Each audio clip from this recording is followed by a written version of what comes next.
Consider this. We can predict with absolute accuracy that the last war will take place on this earth.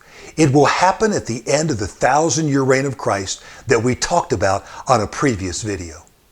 In reality, it is at least 1,007 years in the future. How do we come to that conclusion?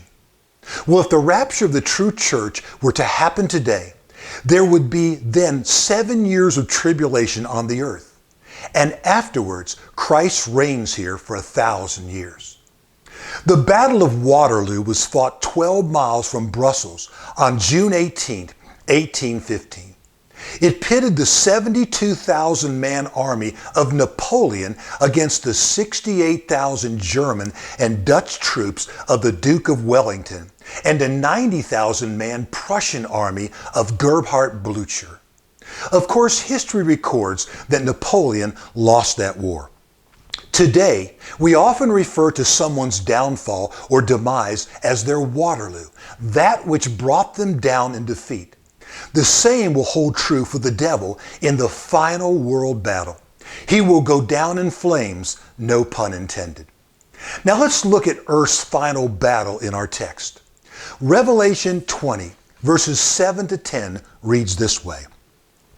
When the 1,000 years are completed, Satan will be released from his prison, and he will come out to deceive the nations which are the four corners of the earth, Gog and Magog, to gather them together for the war. The number of them is like the sand of the seashore. And they came up on the broad plain of the earth and surrounded the camp of the saints and the beloved city. And fire came down from heaven and devoured them.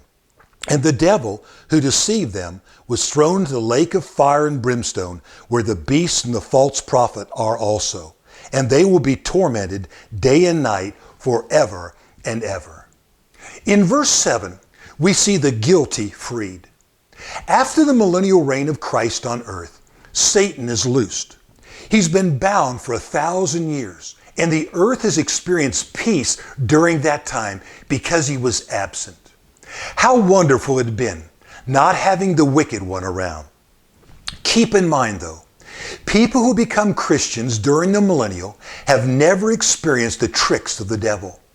They haven't known his outpouring of godlessness, heartache, torment, and woe. But now the chain that he was bound with is loosened, and out he comes as an enraged madman. But why let him loose now? What is the purpose of that? Robert Govett suggests this: to demonstrate that man, even under the most favorable circumstances, will fall into sin if left to his own choice. To demonstrate the foreknowledge of God, who foretells the acts of men as well as his own acts. To demonstrate the incurable wickedness of Satan.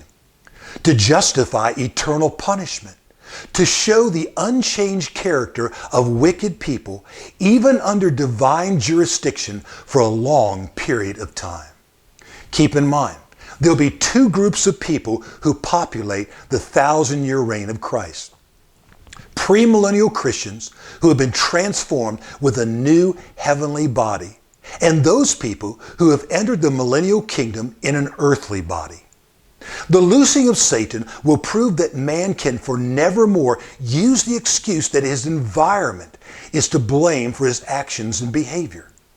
God had given him 1,000 years of no Satan and no crime, no violence and no evil. But at the end, when Satan is loose, the truth will be revealed that man's environment is not the main culprit, but man's heart. It is inside a man's sinful heart and not what is outside in the world that is to be blamed. This explains why that during the millennial, there'll be some who will outwardly conform to the reign of Christ and his rule. But when Satan is unbound, to deceive the whosoever will, their true colors and loyalty will be revealed. I'm so glad that at that time after the 1,000-year reign, Satan cannot affect we who are Christians today. We are safe, secure, sanctified, and sealed by the power of God and stand in his righteousness alone. Glory to the Lamb that was slain, who is and was and is to come. Next time, in part 2 of the final war, we will look at gullible followers, God's fire, and the grisly future. Until next time, this is Real Life, and I'm Eric Godfrey.